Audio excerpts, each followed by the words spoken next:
Hey guys, it's your buddy Rome today, keeping with my normal theme of trying to create something new for you guys every single day. This is an accessory that I got for GoPro a long time ago. Now, this is one of their original magnetic mounts. It has a little clamp, as you guys can see here. It's got these little rubberized teeth inside here that you can, clip this onto things. It has the normal GoPro receiving clip here. Now, when you pair this up with one of the GoPro mounts, this is a really nice one because it has this little rubberized tab here. And what that allows you to do is when you lock that in place, you put that little tab down and that prevents this from vibrating at all. So I paired this up with a 1/4 mount on here.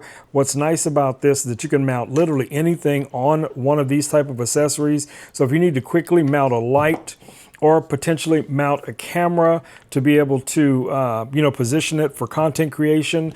This is gonna be great for like the gyms, working in the kitchen, wherever it is you wanna be able to create content. So definitely take a look at this. There's a bunch of different versions of this, probably still available on a lot of the platforms that you guys buy things. I'll try to throw some links down in the comments where you could find either this specific model or something similar to it.